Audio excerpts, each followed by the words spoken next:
I heard that in Brixton you can't get anyone to go to a community meeting unless there's chicken. Chicken and curry goat, and then we're good. We all wanna be good, good, good.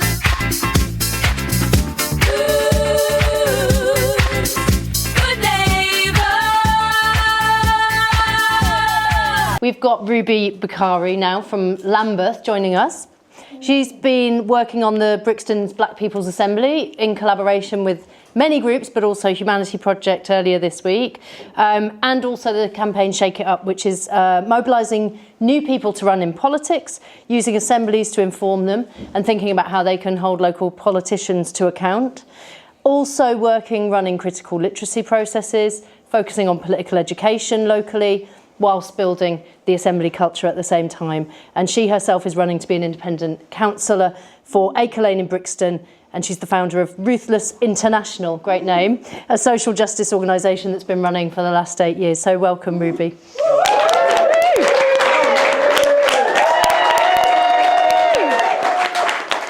Well, welcome, and thanks for joining us.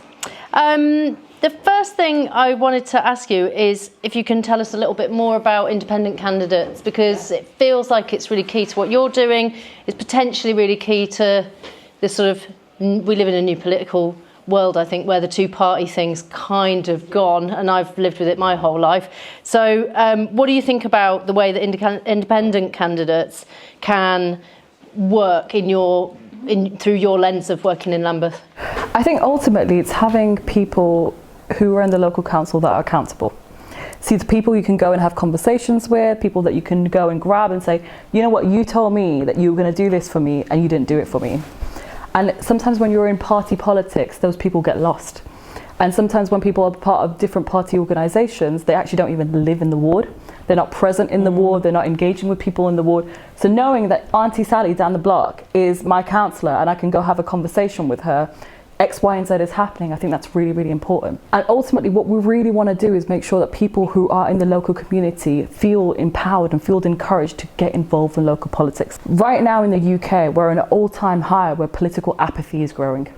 You feel like, I've run about 6 different public assemblies over the last 2 months, and the number one thing that always comes back is nothing's going to change, nothing makes a difference. I've been trying for 20 years, 30 years, X, Y, and Z has been happening, but nothing makes an ounce of difference. But it can if we're organised, and it can if we're strategic about it. So if we get local people who are from the community, who have different wealths of experience, right?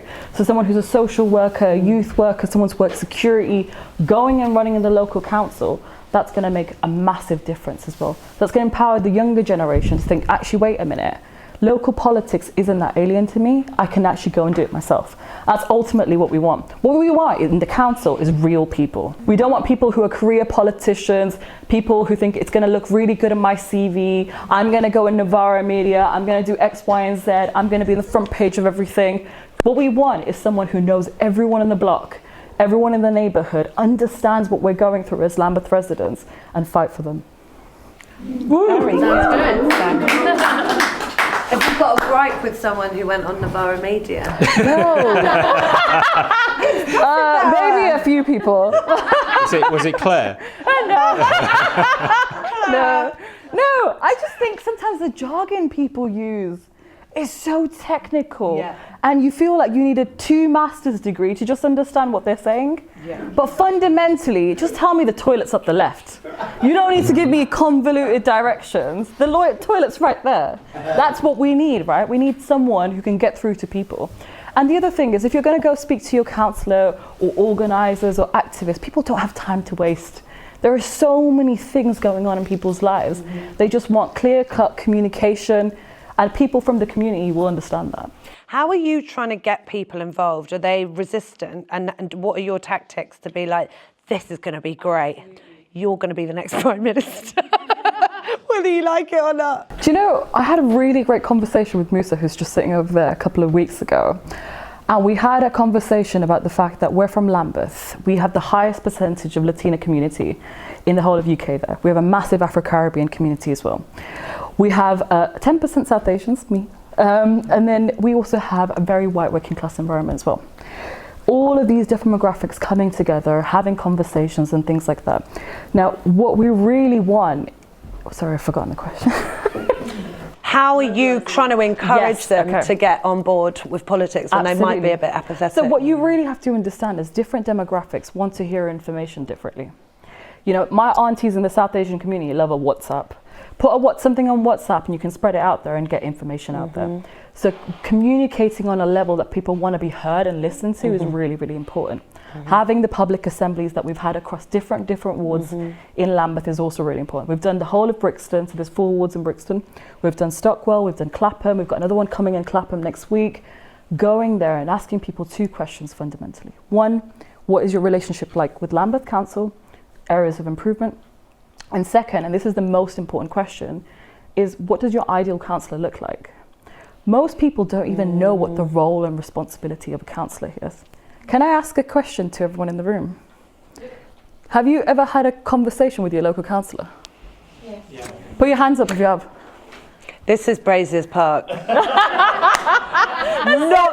not representative of most of the country. Here's the thing, most people don't even know what a councillor does. In most places, no hands go up. No hands for that question. So I think fundamentally, 1, it's the political education, right? Did you know that you're going through X, Y, and Z?